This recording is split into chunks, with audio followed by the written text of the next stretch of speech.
Well, ladies and gentlemen, welcome to Macquarie's global headquarters. My name's Kevin McCann, and I'm chairman of Macquarie, and I'm also a director of the US Study Centre. So I've welcomed you in both capacities. This building, for those of you who are here for your first time, is a early 20th century building. It used to be the headquarters of the Commonwealth Bank, and I'm delighted to say we adapted it in a very innovative fashion, and it's now fit for the 21st century. And as I said, it's the headquarters of Macquarie worldwide. The US Study Centre was formed some 10 years ago, and its mission was to increase the understanding of the USA in Australia. We're now 10 years old, and the Centre seeks to inform the community on US through a non-partisan and academically rigorous policy of research, undergraduate and postgraduate teaching. We host a number of American experts and fellows, and we're working on projects to strengthen ties between Australia and the United States. The Centre's experts cover foreign policy, defence, trade, economics, history, culture, and of course US politics. We have a very flourishing undergraduate program. The most popular course is called Sex, Drugs and Rock, and that has over 1,000 students. So that's extremely successful. And we have a very good exchange program with the United States, where 150 young Australians study in the US and also are interns. Now, we've all been following the US presidential campaign. In fact, you have no option if you watch television. One of the interesting is one of the issues which has been dominating Republican debates, at least, is how the United States should deal with ISIS, or I think it's called Daesh, isn't it, if you're an Arabist. And polling from the Pew Centre has shown that Republican voters are very concerned about the international security risks that ISIS is causing to America. In fact, 66% of Republicans and 48% of Democrats now nominate ISIS as a critical threat to America's security.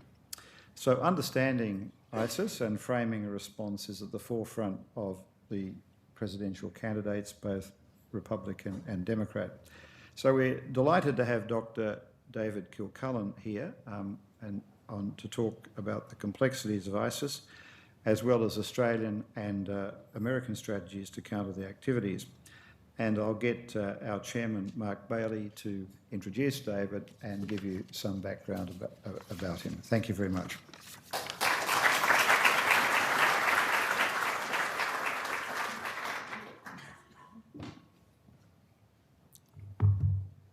Thanks, Kevin, and also let me express my thanks to Macquarie for hosting the event this evening. As Kevin said, my name is Mark Bailey. I'm the chairman of the US Studies Centre at Sydney University, and we're delighted that you could be here this evening to participate in this forum and dialogue with Dr. Kilcullen. Just remind people at the start too, if they could just please put their mobile devices to silent so that we can all hear the proceedings. We're very pleased tonight to be able to host David and for the launch of his book, Blood Year, which I think most of you or all of you should have received copies as you came into the room. I'm sure you'll find it a very interesting read. This evening what we're going to do, I will introduce David. He will come and speak for a little while, and then James Brown, our research director, will come and have, I guess, a fireside chat with David about some of the issues that confront us today. And then we'll open the floor for Q&A after that. So just in terms of David, he's a very experienced person in this field. He was drafted from the Australian military to advise the US State Department, senior leaders, Condoleezza Rice being one, on the strategy and counterinsurgency, particularly in the Middle East. He was engaged as an advisor to General David Petraeus and was intimately involved in the surge that occurred that ultimately led to the final success in Iraq in 2007 and turned the tide of that conflict. He's a prolific author, and many of you would have read some of David's quite sobering op-ed pieces in the Australian press, in the Australian of recent times. I must admit, reading them, I feel quite depressed at the end of them. But I think that's David doesn't pull any punches. He's realistic. He tells it like it is. Having said that, I was at a function with David in LA just a few weeks ago as part of the G'day program, and with Rand Corporation, and his co-speaker was an economist from Rand, whose mission was to actually look at the business structure of ISIL and ISIS. And he said one comment that stuck with me. He said the intelligence they'd received was that that they actually put themselves as a company. They've got different groups and divisions, but the morale in the suicide bombing division was at a very low ebb. So I thought that was an interesting statement. David is now president of Caris Associates, a firm which conducts research and analysis in conflict zones all around the world. Will you please join in welcoming David to the lectern?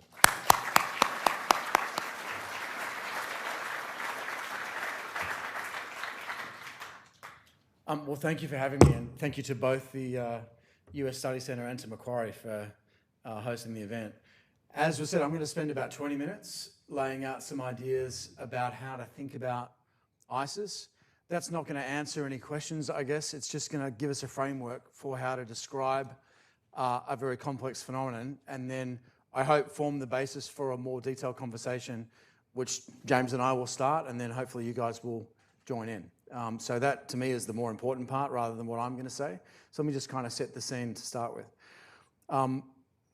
We've already mentioned the fact that there are multiple names for this entity that we're talking about. Some people call it Daesh, the Islamic State of Iraq and Syria. Some people call it ISIS. Some people call it the Caliphate.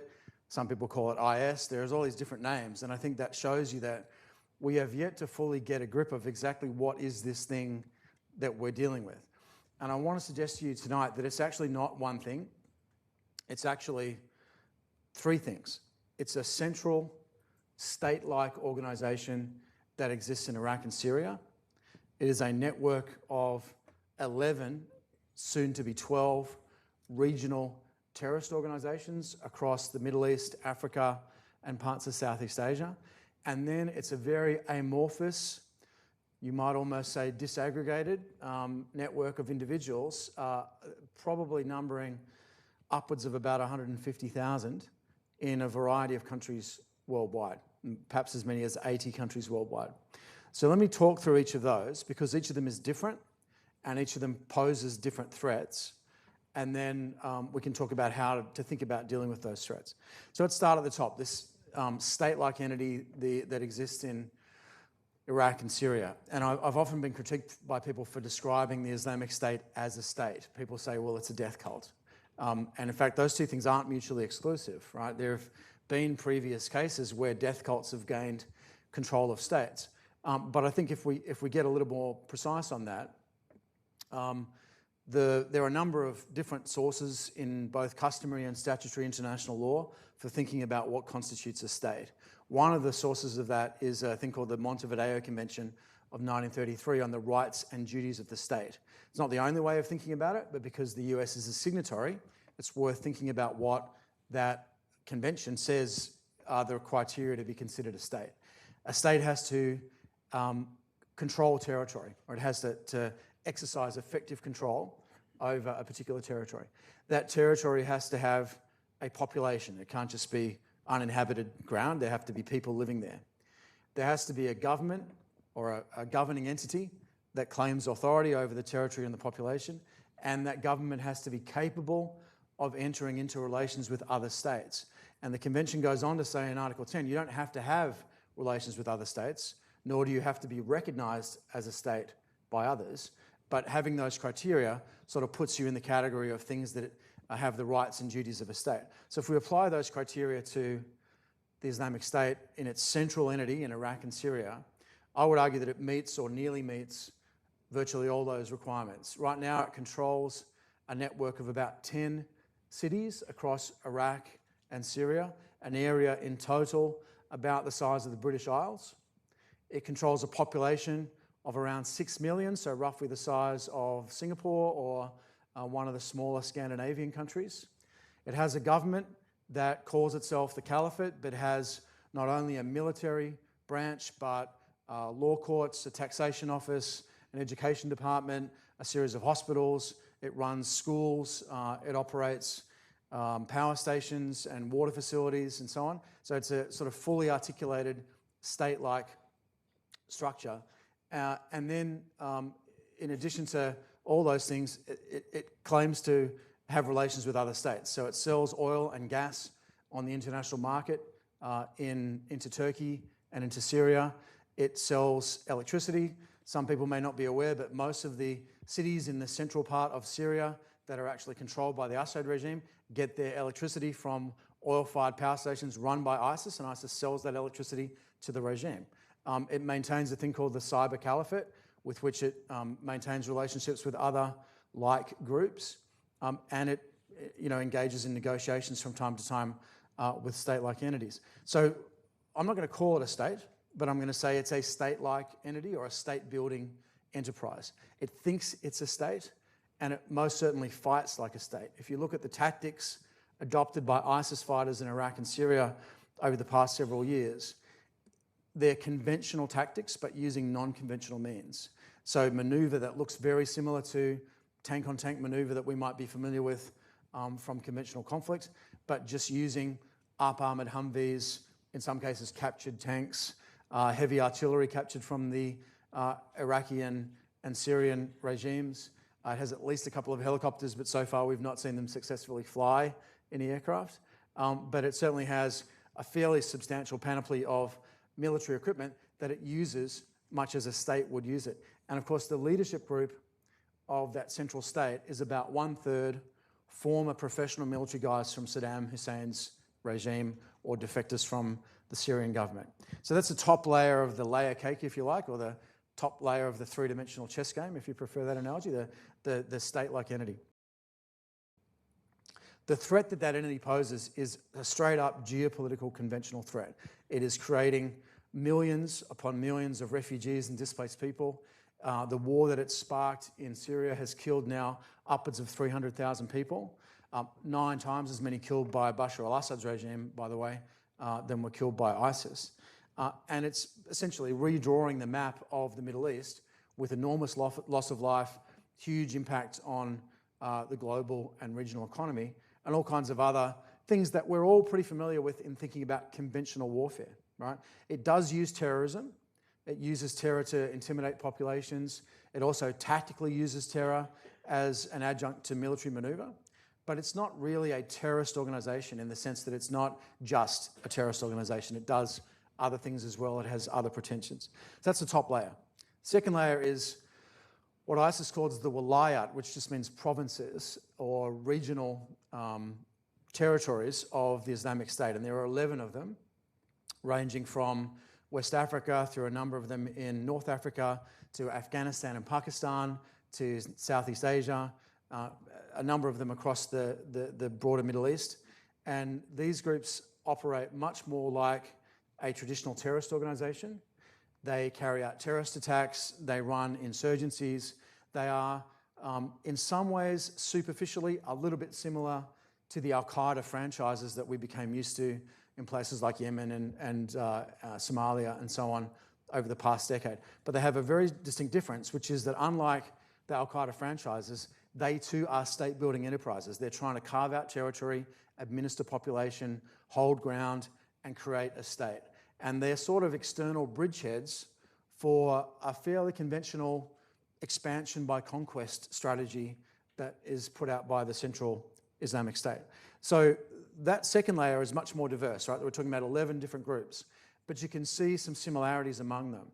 One is they all follow a very strict version of sectarian ideology. So unlike Al-Qaeda, which is really focused on kind of sponsoring a broad popular uprising and partnering with anyone willing to partner with it in order to attack the West, ISIS is very focused on Shia versus Sunni sectarian conflict and basically provoking a Muslim-on-Muslim conflict that is going to generate sufficient violence to basically make the area that it's targeting ungovernable, drive out other states and allow them to inherit the wreckage.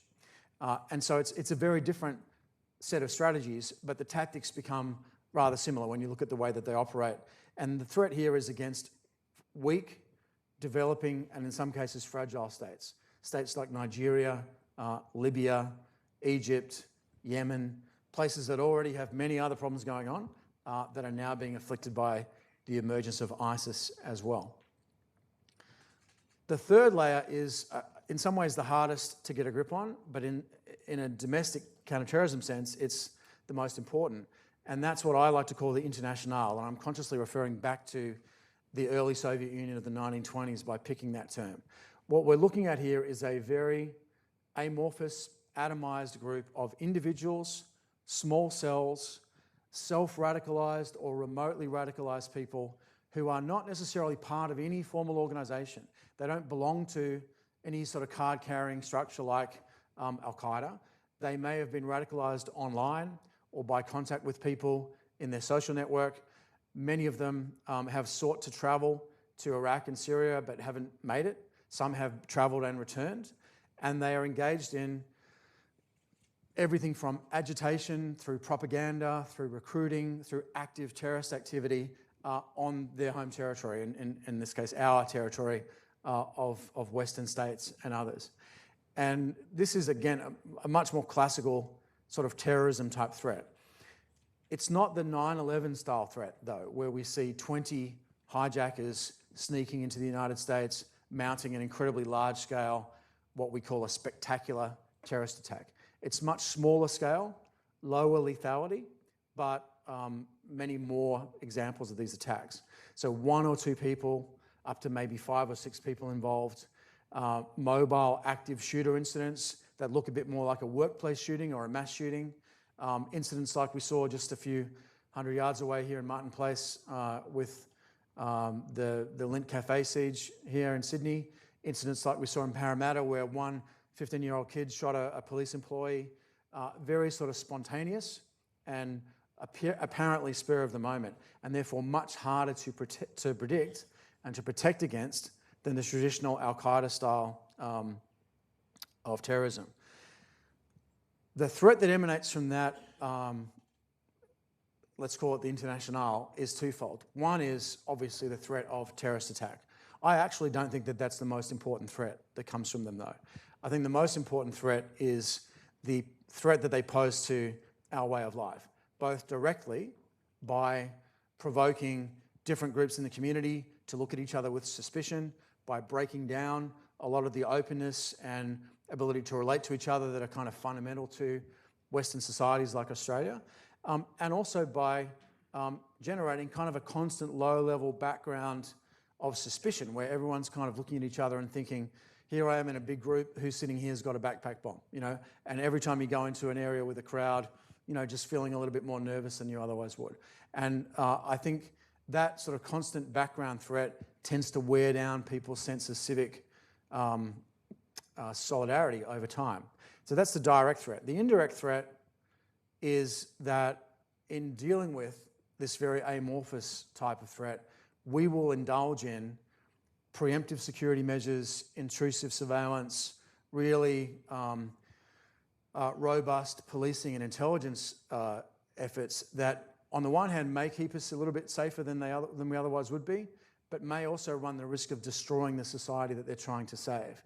And it's kind of hard to take this seriously standing here in Australia, which is a country where we still broadly trust the institutions of government. We still think about the agencies as largely legitimate. I mean, people criticise the police or the intelligence services here for being incompetent. They don't run around with conspiracy theories that they're trying to take over the state. Now, you can go to the United States, or indeed many countries in Europe today, and you'll see a much darker, less solid relationship between intelligence services, the police, and society, and particularly that subset of society that security agencies call the Muslim community, which is not really a thing, right? It's a way we've decided to describe it in the post-9/11 environment. So again, a very different set of threats at each level.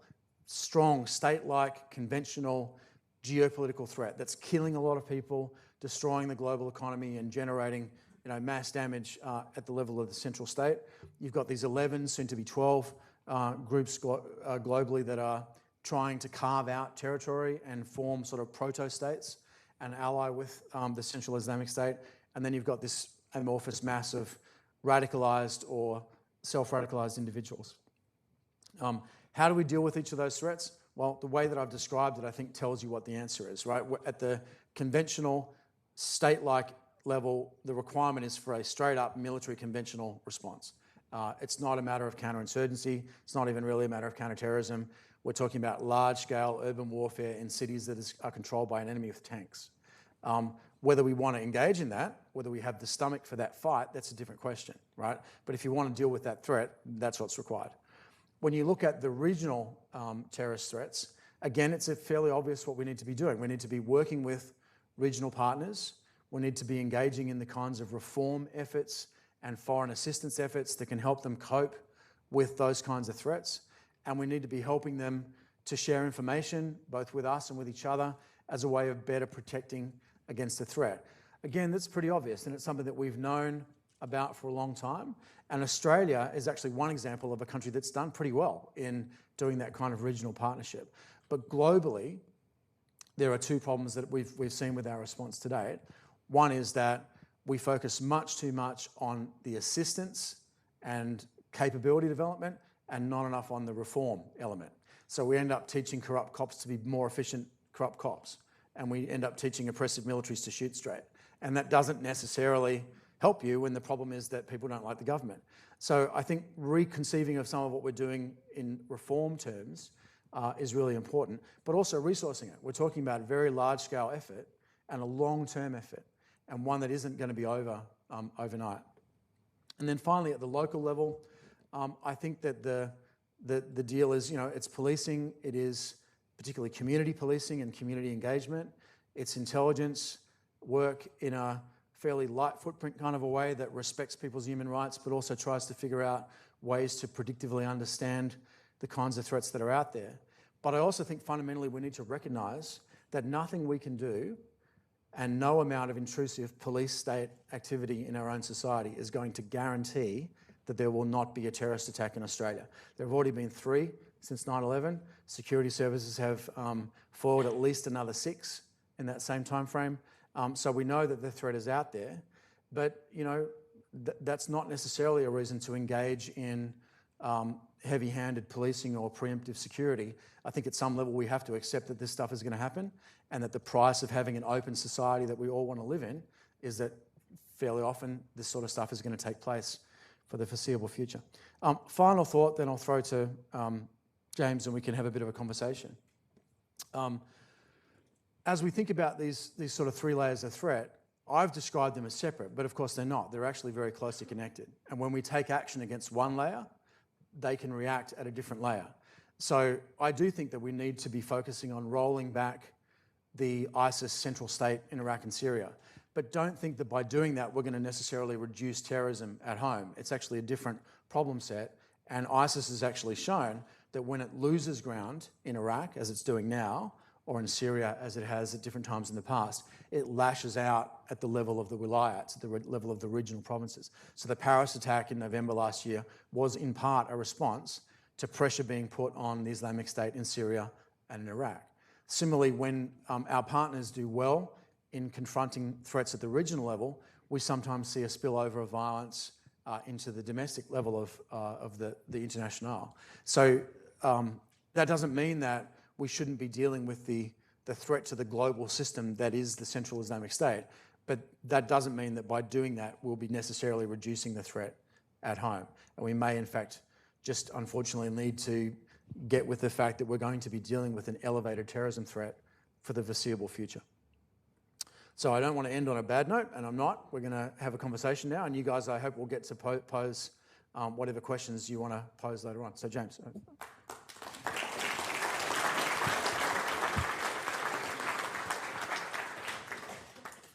Thanks, David. And look, I think people in this building have known a few economists. They know that they deal in pessimism. You've just reminded me why it is that they say that strategists deal in cataclysm.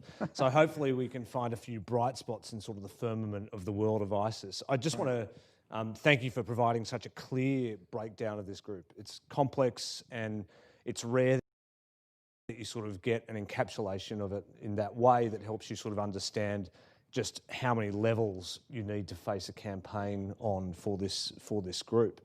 I want to start by looking at the US response to ISIS that we've seen over the last few years, and then asking you about some of the other players in this morass who are sort of behind the current efforts to negotiate a ceasefire in Syria, but who will also be decisive in turning around some of these problems in the Middle East. Yeah.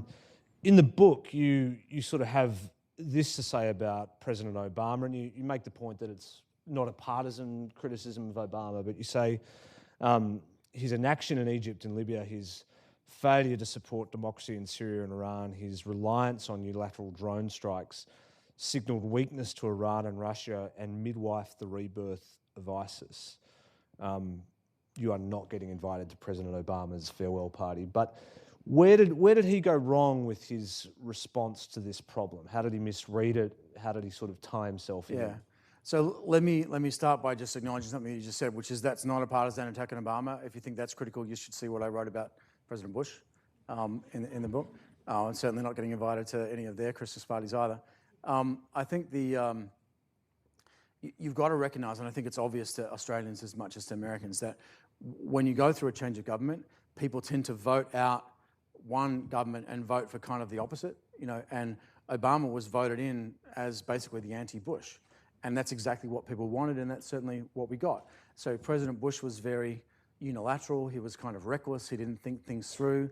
He delegated decision-making authority to probably too low of a level to people like Rumsfeld and others in his cabinet, and didn't really take the reins of the problem until the time of the surge in Iraq. And that created this massive strategic mess that we're dealing with now. President Obama was elected to be the opposite, and that's exactly what he was. He was not unilateral. He tended to coordinate with, if anything, too many countries and try to lead from behind. And that meant that often the response was lowest common denominator rather than exercising leadership, sort of working on a consensus basis. He also centralised decision-making in his own hands very tightly. And that actually created a bit of a bottleneck in the decision-making process where, unlike the Bush administration where all kinds of people were big imperial players within the administration, in the case of the Obama administration, it's a very small group of 3 to 4 people that make virtually all the decisions, and decisions have to be staffed up to them. And you end up with 2 or 3 what we call principals committee meetings, so cabinet meetings essentially, every week, where there's almost a paralysis by analysis in terms of thinking about the situation. And I also think that where President Bush sort of didn't think through far enough ahead what was going to be the outcome of some decisions, the Obama administration is very good about projecting out all the really difficult things that may come up if we do this or if we do that, and that tends to prevent them from taking decisive action quickly when things come up. And you mentioned the inaction in the face of Syria, and I think that's probably the classic example, where we had at different times, at least at the beginning of the war in 2011, certainly in August 2013, the opportunity to dramatically alter the course of events in Syria without committing troops or without engaging in military action necessarily, although 2013, that was certainly on the table. But we missed those opportunities. And one of the issues here is path dependency, right? We're locked into a set of decisions that are narrowed by all the previous decisions we've made. And now we're faced with a fairly narrow set of, frankly, bad choices as a result of that. So, Russia and Iran both have intervened at different times with different objectives, but you see them fairly unified in what they want. I mean, what are they trying to do, particularly in Syria? So people are probably aware that there's some very serious fighting going on north of Aleppo, which is the second largest city in Syria right now. And that is, in my view, is a coordinated Russian-Iranian effort to get themselves into the strongest possible negotiating position before the beginning of talks, which we expect to happen in the next week or two. And the reason for that is, as you mentioned, they've got very clear and fairly unified strategic objectives. We have intervened in Syria against ISIS, but it's not really clear what we're intervening in favour of. It's very clear that they're intervening in favour of the Assad regime. Not necessarily Bashar al-Assad himself, by the way, right? Neither the Iranians nor the Russians have a particularly close personal relationship with Bashar al-Assad, but they want to preserve their own geostrategic interests. So in the case of Russia, it is the naval base at Tartus. It's their long-standing relationship with the Syrian regime. It's their influence in the region. And they're essentially pursuing what they're doing in Ukraine, trying to create almost a frozen conflict where they preserve their interests even if the conflict isn't solved. The Iranians are looking at something different. After the Axis of Evil speech in 2002, they essentially decided that they needed to create a whole deterrent structure ranging from a nuclear program through efforts in Iraq to efforts in Afghanistan as a way of deterring any future US attack on the Islamic Republic. And for them, it's about expanding that buffer zone as far as they can.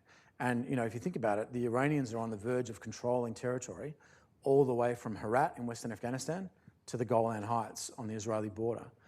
And that's kind of the drive that they're pushing forward. I would just say the Iranians and the Russians are not unified in every way. They do have different interests and they do see the problem differently. But in this case, they're unified in trying to support the incumbents in both Iraq and Syria. And we are the only player out there that's not either trying to overthrow both the Iraqi and the Syrian government or to protect both the Iraqi and the Syrian government. We're the only ones out there that are trying to overthrow one and protect the other, right? So every time we do something on one side of the border that helps our interests, it hurts us on the other. So we've got the more difficult problems, so we've also got the more sort of difficult partners, I guess. I don't know whether difficult is the right word, but how would you characterise particularly US allies in the region and the way they're sort of approaching the problem of Syria first and then ISIS overall? Well, I do think, as you mentioned earlier, that the intervention of the Russians into the problem in the Middle East has really changed the calculus for a lot of allies who now have an alternative to the US coalition, which many felt was, as I said in the book, kind of feckless over the past few years. And now you've got the Russians who at least are giving the appearance of being a robust alternative. And people as diverse as some players in Israel, through people in Turkey, through the Iraqi cabinet, are thinking, maybe we're better to preserve our options and not necessarily throw our lot in with the US. So I think that's definitely changed the perception of regional allies. I would just also call out Turkey, Jordan, and Lebanon, all of which have carried this immense burden of refugees and displaced people from both Iraq and Syria for a number of years now, and are really struggling to sustain that. And of course, the overflow of refugees into Europe is in part because these countries have just reached saturation point and haven't really been given the assistance that they really need in order to sustain that flow of displaced people. So, I mean, Australia is engaged in this fight. Australia's got a voice in the coalition against ISIS. How would you characterise Australia's involvement in this campaign? Is it the right level? Is it too much? Is it too little? How would you approach it differently? Australia's level of participation, I think, is about right. We are the second largest contingent in Iraq. We are one of the earliest participants in the air campaign, both Iraq and Syria. Right at the beginning of the Western-led intervention in Iraq in 2014, Australian aircraft were dropping humanitarian supplies to the Yazidis when they were encircled on Mount Sinjar, some of the first humanitarian supplies to get to them. We've been there right from the outset. But if you were to sit down with Americans and say, who's the second largest contingent operating, they wouldn't know it was us. I think we have probably done about as much as we need to do in order to be a serious contributor and player in the alliance. There's always more you could do in terms of resettling refugees and providing humanitarian assistance. So that's there, and it's something that is worth thinking about. But in terms of military commitment, I think we've probably given about as much as we need to give at this point. I certainly would not recommend, ground troops or, massive escalation in air power, because Australia's participation, important though it is not going to be decisive, right? It'll be US, Russia, and others that really set the tone at the peace talks for what happens in Syria, and then obviously for what's going to take place in Iraq. So let me change direction a little bit. I mean, your company, your contacts, you've got a wide network in the region.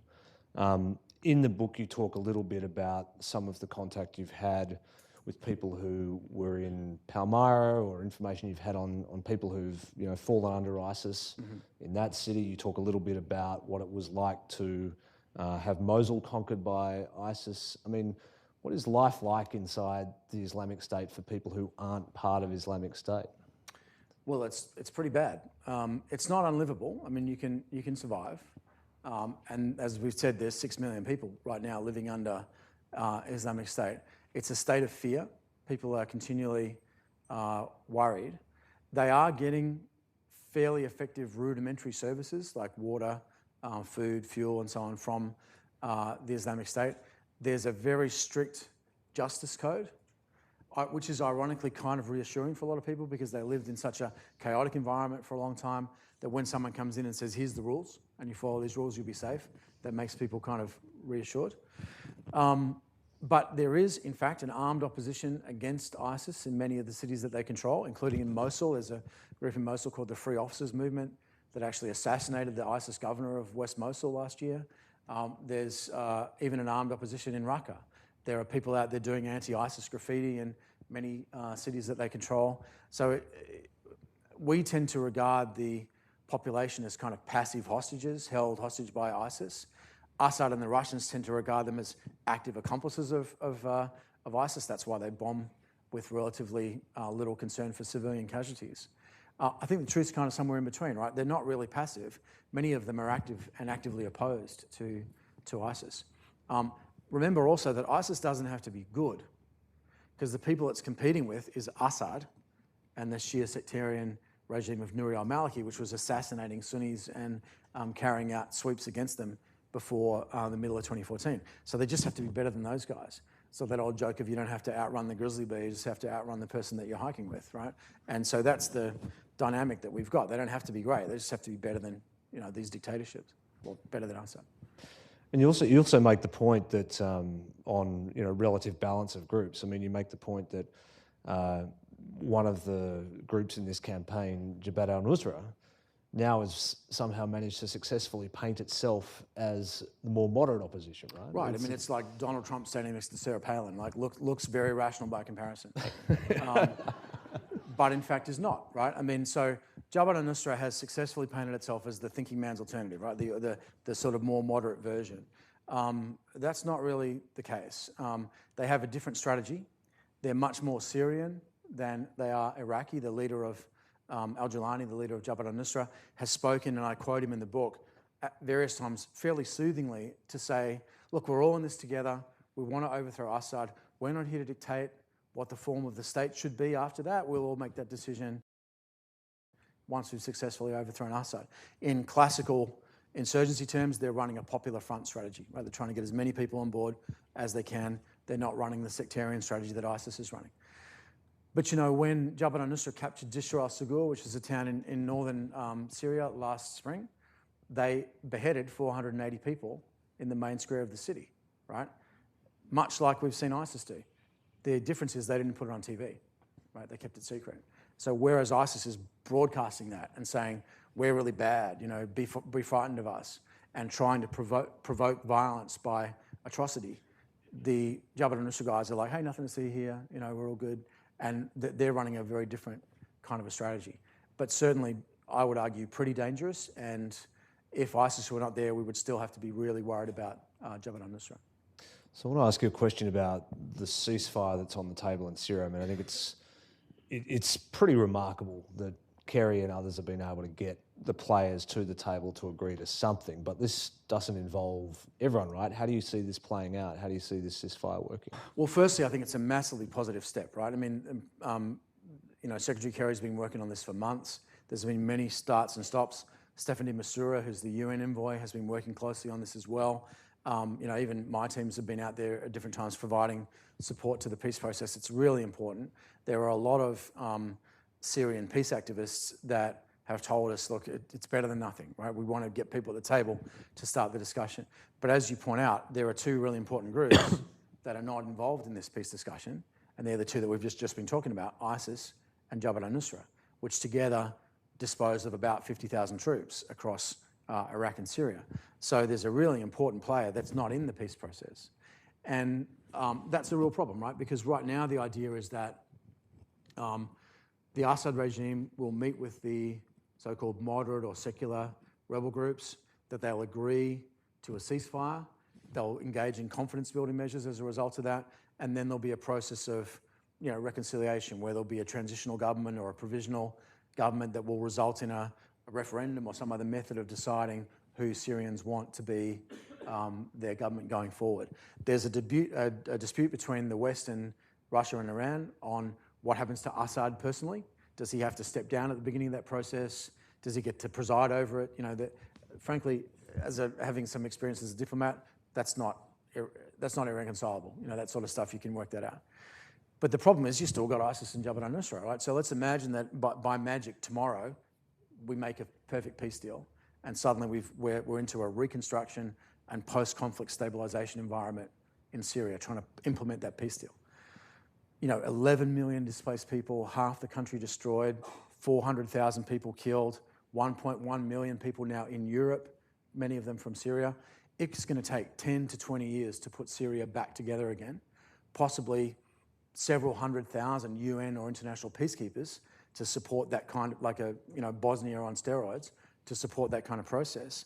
And you're doing that when you still have Jabhat al-Nusra and ISIS kicking around in the environment, who of course are going to be attacking you as soon as you get in there. So we run the risk, I think, of getting ourselves back into something that looks a hell of a lot like the Iraq War after 2003. So I think, again, you think it through and you think about where this is heading, and I think you realise that this problem's not going away anytime soon. We're going to be stuck with this, even on the best possible case, for a long time to come. And for the sort of ISIS Internationale, as you described it, what do you think 2016 will show for them? What will they do? I don't know. Do you think I should go French or Italian? Are we going Internationale?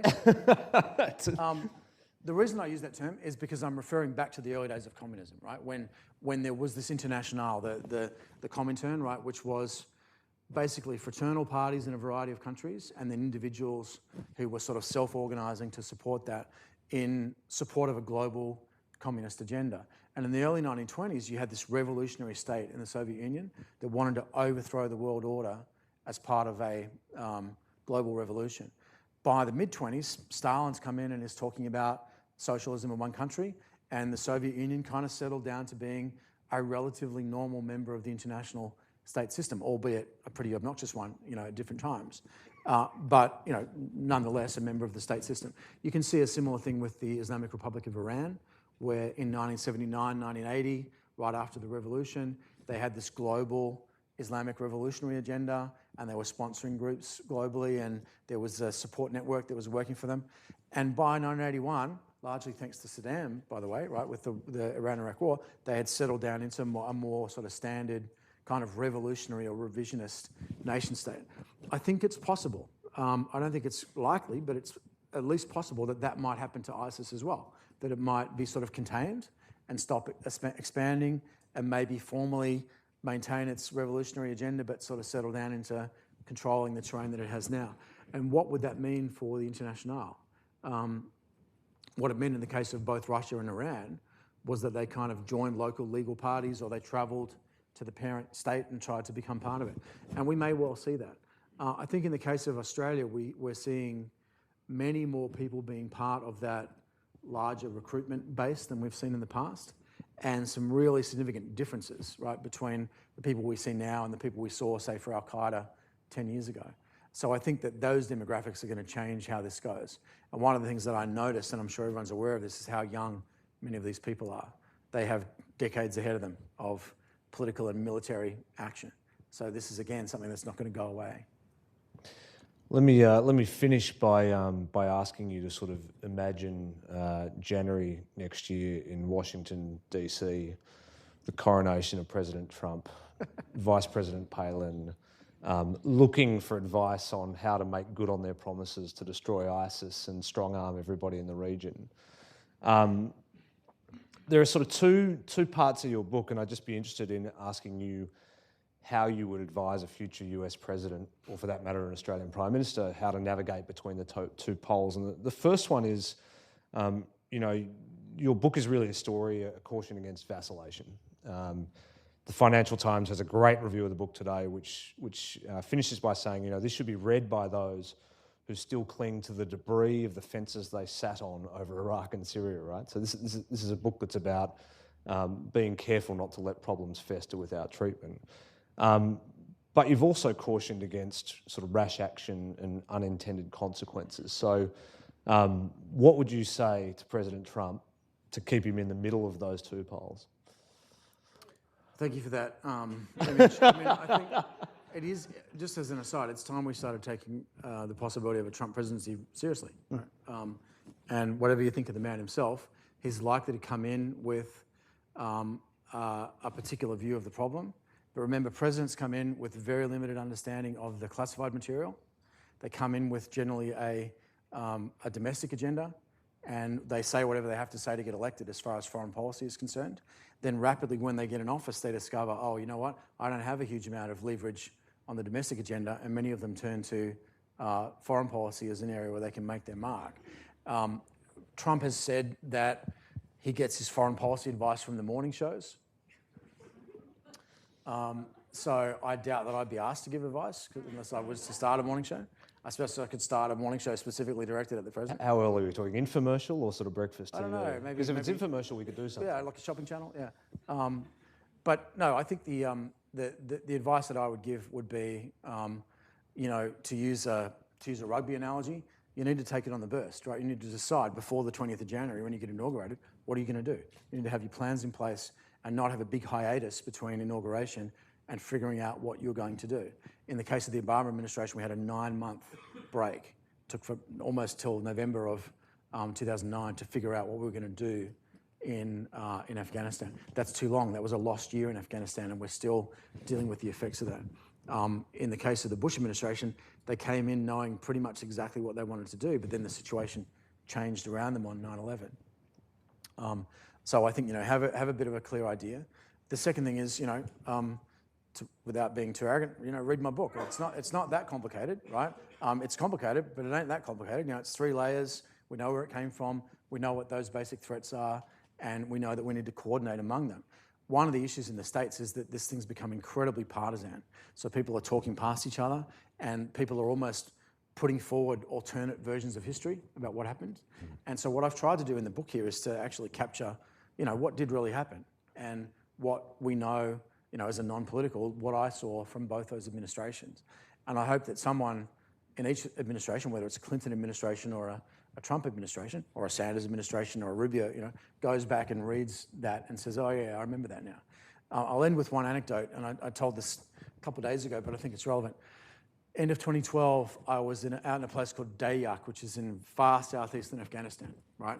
Totally isolated little Navy SEAL outpost in the middle of nowhere, surrounded by Taliban, getting attacked like every night. And I was about to fly out of there, and the Navy radio operator on the helipad looked about 12. And I said to the guy, how old are you, mate? And I was like, I'm 19 years old, right? This is December 2012. So that guy was in primary school on 9/11. And that's the other reason why I wrote the book, because a lot of us remember 9/11 and we remember what happened. But there's people now that are fighting in Iraq and Afghanistan, some of them on their 2nd or 3rd tour in the military, who were in primary school when that attack happened. And many of them have never heard, like, how did we get here? And it's almost like now we're waking up after a big party, with a big hangover, and we're like, how did we get here? And so partly what I'm trying to do here is to say, hey, there's a history here, and we need to think about how that happened so we can understand where to go next. I do hope that the US ends up with, as Australia ends up with, a political leadership that it deserves, and that is able to take this forward to the next phase. Look, we've got about 20 minutes for questions. I know there'll be a few, so what I would ask is if you can make yourself known to our people who are carrying microphones around the room, ask clear and quick questions. We'll be able to get through more that way, and we'll try and perhaps group some as we go along. But Where can I take the first question from? Okay, first question up the back. And then the second question I'll take from the middle of this group here. And apologies for those of you who are hidden to me behind the lectern. I'm James Dodera, and I direct the Center for National Security Studies here at Sydney.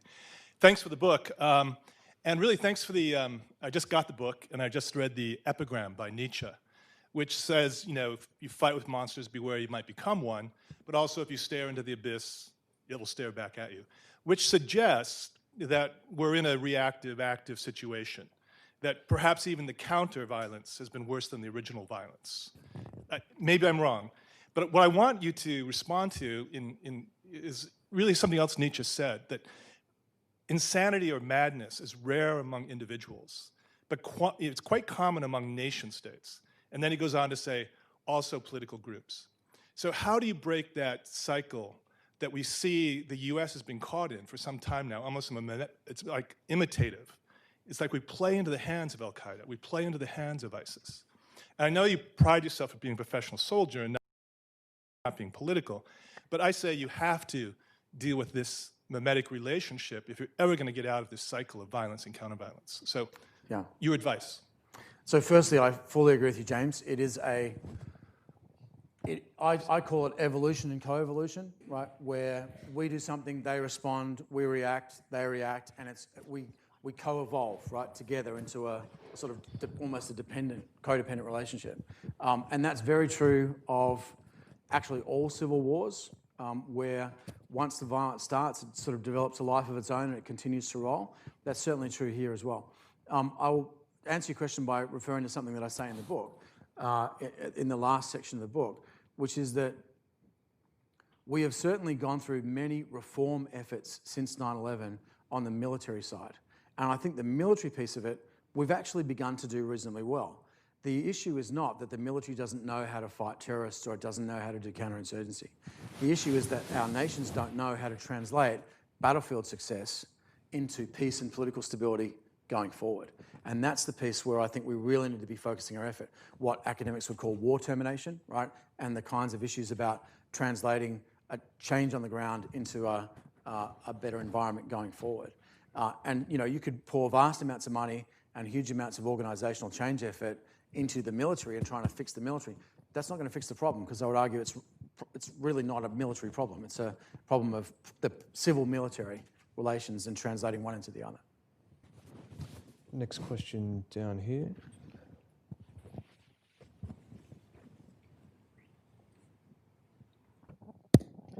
Hi, my name is Jay Hannon. I have a very short question. Who is funding and sponsoring ISIS, and is ISIS vulnerable to being cut off? In financial terms? Yes. Yeah. ISIS is really now self-funding and self-sponsoring. It generates about $1 million or slightly less per day in revenue. That revenue has actually been cut significantly lately as a result of low global oil prices. And in fact, ISIS about 6 weeks ago had to cut the pay of its fighters in half because it didn't have the oil revenue to support them anymore.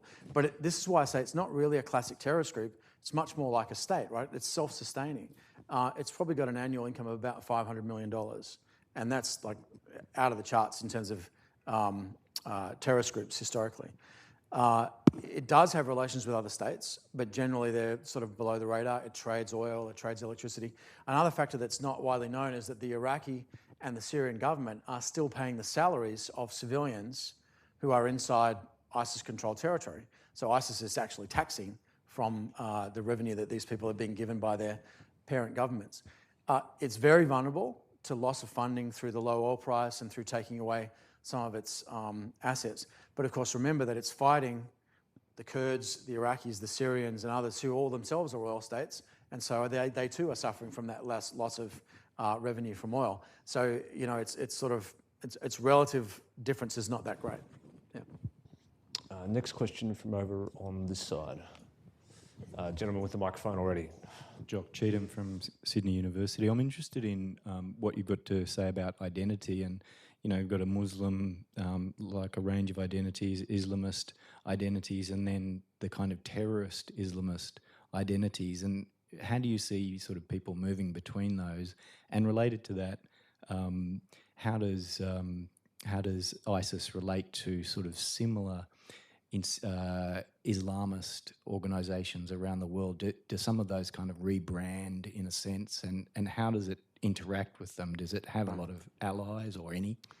So two really big questions. I'll try to be brief though. On identity, the identity is relatively fluid, and it's in some way, and as we say in the business, it's contingent, right? So the identity that you adopt depends in part on the circumstances where you find yourself. Abu Bakr al-Baghdadi, the head of the Islamic State, is a great example. Yes, he's an Islamic preacher. Yes, he claims descent from the Prophet. He claims to have a doctorate in religious jurisprudence from the Islamic College of Baghdad University. That is a Ba'athist organization. His brother and his cousin were both members of Saddam's security service. He came up through the Ba'athist Hamla al-Imaniyya, the faith program, which was a Ba'athist program. So is he a Ba'athist or is he an Islamist? You know what? Depends on the day, right? So, I think that's true of many of these other guys. I was really struck when I worked in Iraq the first time, when you really look into the relationships across all the different 180 odd insurgent groups that we were fighting at that time. They all know each other. Many of them worked together before the war. They swap groups. It's much more complex than just to say that person is, X, Y, or Z.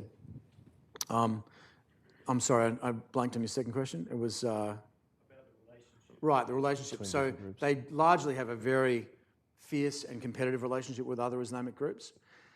They're not above trying to carve out elements of another group or win them over. So just recently, a few weeks ago, about 200 fighters from a group within Al-Shabaab in Somalia seceded from Al-Shabaab, which is an Al-Qaeda ally, and joined ISIS. We've also seen members of the Pakistani Taliban leave the Pakistani Taliban and become the ISIS wilayat in Afghanistan and Pakistan. So they try to carve off groups, but they generally have what we call a takfiri relationship with other groups. In other words, it's a sort of, since we're talking about Nietzsche, let's bring Freud in, the narcissism of small differences, right? They basically go after people that have just a very slight different interpretation of Islam and try to kill them. Ultimately, I think a weakness. All right, now I just need to point out, not every question needs to reference a philosopher. Don't feel compelled. Maybe this gentleman here, and then we might take a few in succession. So this gentleman, and then we'll take a question from Robert. And then I think I saw a hand up right there. Yep, so we'll take those three. David Sutton-Foxton from the No Edit Group. I'm just interested at that bottom layer, what the role of, I suppose, what we traditionally refer to as Western counterculture might be as a kind of a constraining effect on some of those destabilised and radicalised groups. I'm thinking about the graffiti artists you mentioned earlier, hip-hop artists and DJs in Tunisia who are facing kidnap and stuff like that, and where you see that role to kind of destabilise that message that's coming out from both the centralised bureaucracy of ISIS and those other tiered levels. Okay. Getting all the easy questions today. Question from Robert. My name's Robert Milliken. David, what advice would you give in January to President Clinton, and how do you think America's approach to all this would differ under Hillary Clinton from the Obama administrations? Thanks, Robert. And the third question just over there. So, David, my name is Ray Saad. I'm just interested in your comment on three things, if I may. Oh, no, so just a question, sorry. First one is you touched on the Islamic State, the word state, but you didn't talk about Islamic. They are not Islamic. Everything they do is against what the Islamic faith states. Second, further to the question there, the weapon supply, where do the weapons come from? They do have some now, I understand, but if we can contain that part of it, the weapons must come from some countries. Third one, you talked about Sunni and Shiite, is yes, but I think they do target other religions as well. They target Christians, Yazidis, and everyone who is non-Sunni, not just Sunni and Shiite. Right. So three questions there, I think, for you to choose. Sure. So on the graffiti counterculture question, I think it cuts both ways, right? There is certainly a strong movement. You mentioned hip hop. There are other movements amongst young people, the average age now of ISIS recruits in the International is early to late teens. So that's nearly 10 years younger than what we saw with Al-Qaeda recruits. And a lot of the CVE, the countering violent extremism stuff that's been done by governments has kind of fallen flat because it's done, anyone over 21 that's doing it, it's not working. But I think it cuts both ways because there's also a jihadi chic and a jihadi cool that you see in a lot of the ISIS recruiting materials, and it's certainly played back at us in a lot of what ISIS recruits put on YouTube and on Twitter. So yeah, it cuts both ways. President Clinton, she has tried very hard to paint herself as being more hawkish and more decisive than the Obama administration. Look, I think that's probably true as far as she herself is concerned. But remember that, an administration is not one person. It's a system. It's a briefing system and a decision-making system and hundreds of officials and thousands of government employees who are still going to be there regardless of who the president is. And much of the art of being president, I say having no prospect of ever being the president, is to manage that system and make it work. And so I think that she's likely to be a little more inclusive about some of the decision making. I do expect her to be fairly hawkish. I also expect her to have a pretty bad relationship with the Russians, by the way, because they blame her for a lot of what happened in Libya and subsequently in Syria. And that's something that Donald Trump will not have because he's been in a bit of a bromance with Vladimir Putin for the past several months. So we'll see how that pays out. And Ray, good to see you, mate. And the great question. Yeah. So I defer to your view on whether they are or are not Islamic. On the question of arms, yeah, they've got a huge amount of weaponry. They have mostly gotten it from the United States via capturing it from the Iraqis and from Russia via capturing it from the Syrians. Most of their equipment is stuff that they've captured, and they have literally got hundreds of tanks, thousands of armoured vehicles, many, many tons of artillery, ammunition, and they captured entire artillery regiments from the Syrian army. They've even got a fairly robust anti-air capability, all of which they've captured from us, right, and from the Russians. So they're actually kind of self-sustaining. It's not, again, we talked about this earlier, it's not that they're a classic terrorist organisation where they've got an external sponsor and they're getting all this stuff. They're now, largely self-sustaining. They are losing that in battle, but they've still got, plenty left.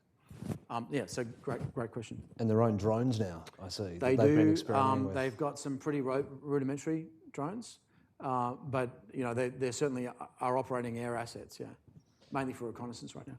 Right, I've been very neglectful of this side of the room, so perhaps a question from Deborah Snow down the front, and then the lady with the glasses in the far panel, and then the lady who has very patiently been holding her hand up for a little while there as well.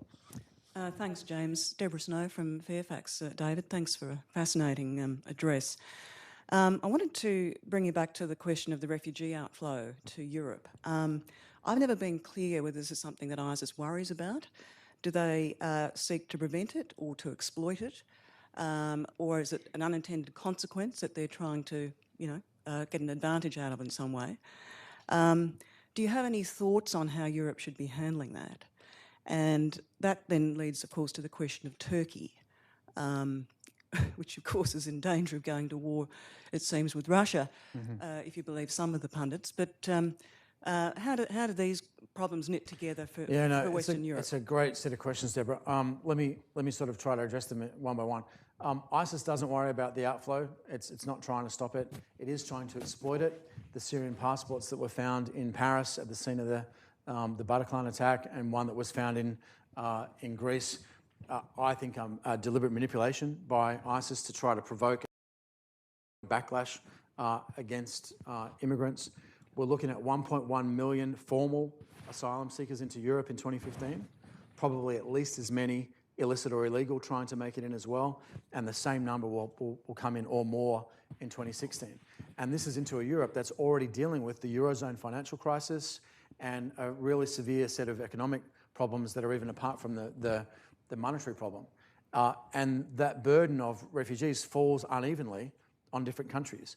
So Spain, Italy and Greece are really bearing the brunt of the border enforcement problem and carrying a lot of weight that they really are ill-equipped to handle.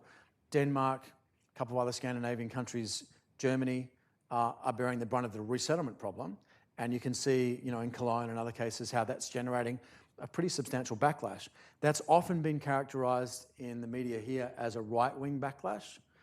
That may have once been true, but I think it's now becoming a bit more of a mainstream backlash. So I think that's a real worry for Europe, right? Because one of two things is going to happen. Either they will successfully absorb, let's say, 2 to 3 million refugees in the next couple of years, and that will put enormous strain on the European welfare state and on interstate relations within the EU and who's going to fund that and, the resettlement challenges. Or they're going to fail to successfully reintegrate them, and you could have a pretty significant pattern of violence. There's already been almost 2,000 incidents of violence against asylum seekers coming into Germany over the last year. So how should they handle it? Obviously, it's a matter for European leaders, but I think they need to start thinking about how to better burden share, both in terms of, border security and resettlement across the whole EU.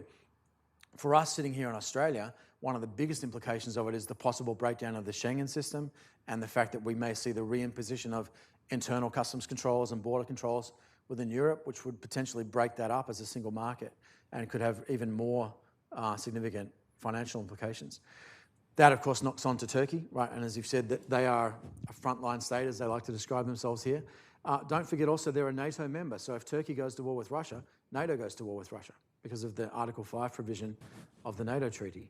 And they've already shot down a Russian aircraft. And there was another incident, not as widely reported, where Turkish aircraft crossed the border into Syria and found half a flight of Su-25s waiting to jump them on the other side as sort of Russian combat air patrol over there, guys doing airstrikes on civilians around Aleppo. So, there's a real danger here that we're going to see complex intermingling of Turks, Russians, Syrians, and so on that could lead to a miscalculation, even if people don't want to go to war.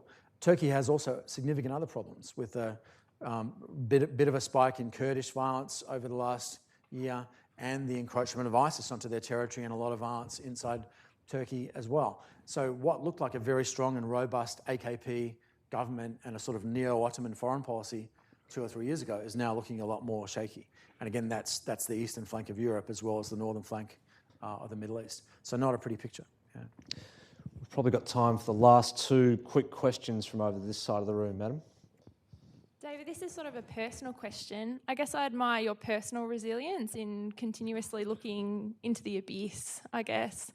Do you have any advice for people and institutions about how to stay so personally and I guess from a human perspective resilient in the face of a lot of negativity? And I guess apologies, this is a personal question, but I'm fascinated. Thank you. I'm going to dodge the question a little bit. We ran a network of 4 teams in Syria and analysts in places like Cairo and Beirut and Erbil and other places, and our job was basically tracking aid and who was stealing it and refugees and working for NGOs and humanitarian aid agencies. And I found that if I let my analysts stew on what they saw on YouTube and think all night about what they're seeing in the reporting about atrocities, they got tired and exhausted and dispirited really quickly, and I had to give them pretty frequent, literally sanity breaks to be able to handle that. And then after a little while, we hit on a solution and we began to send them forward to the region to spend time with the communities that they were reporting on, and that gave people a whole different perspective because they were able to see the courage and the good humour and the sort of resiliency that people that are really suffering are displaying, and that really puts reading about it in the reporting or seeing it on YouTube in perspective, so I think that's part of it, is having a perspective of where you fit and not kind of making yourself the centre of the story. Like bad things happened in Syria and Iraq. The most important thing about that is not how it made you feel, is what happened to all those people. The other thing I think is maintaining a sense of proportion and recognising that things are bad, but they're not uniquely bad, and we've seen this before, we'll probably see it again, and trying to understand the drivers in a sort of more academic way of what we're seeing on the ground. And sometimes having that academic distance can actually help people sustain personal engagement longer. Yeah. So yeah, great question. And anyone that's doing analysis of any of this kind of work has to confront that. And the other question is, do you take sides? I try really hard not to take sides in domestic politics in Australia or the US or anything else, only because I don't think professional soldiers should be doing that, frankly, and also because it's already too politicised and we're talking past each other. But on the ground, you've got to take sides, you know, and when you see what is happening to people in the region, it's you know, impartiality amongst those different players, you know, it's a pose, and you need to say, no, actually, these guys are bad, these guys are less bad, but you know, these are the guys that we need to be worried about first, and we'll get to these guys second. Look, I think that's the right place to finish this conversation. Oh, there's one more. Oh, okay, hang on. And he's from SBS. I know you've been a very patient man, but we're out of time, unfortunately. So I think we'll finish the conversation there. An absolute tour de force, David. We'll now have some time for you to chat to David over drinks. I'm not sure he'll be able to sign all 230 copies of the book, but he might sign a couple. But please stick around. Before I thank David for his presentation tonight, let me just thank a few other people. Kevin McCann and Macquarie, thank you for letting us use this fantastic space, and to Chris Hemming and the team who make everything so seamless getting people in and who will no doubt seamlessly get us out as well. Thank you very much for letting us be here. It's a beautiful building. To Black Ink, Anna Lenski and your crew, who've been very busy getting David all over Australia over the last week or so, on and off Q&A without too much trouble last night. Thank you for letting us be the host for the launch of his book in Sydney.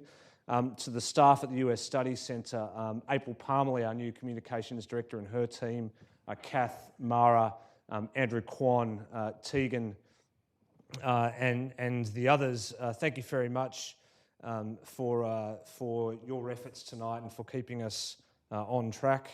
I should mention the next event that the US Studies Centre will be hosting is with Anne-Marie Slaughter, formerly of the US State Department, Dean at Princeton at their School of International Relations, wrote an excellent essay on why women can't have it all. She's speaking at the University on US foreign policy on the 4th of March. If you sign up to our newsletter, which you can do either outside or on our website, you'll be eligible for reduced price tickets for that, and we promise to only spam you once a month with the latest and greatest of what's coming out of the US that Australians should be aware of. Ladies and gentlemen, we've had a masterful presentation tonight covering a lot of ground. The book is superb, you'll enjoy reading it, but please join me in thanking David Kilcullen. Thank you.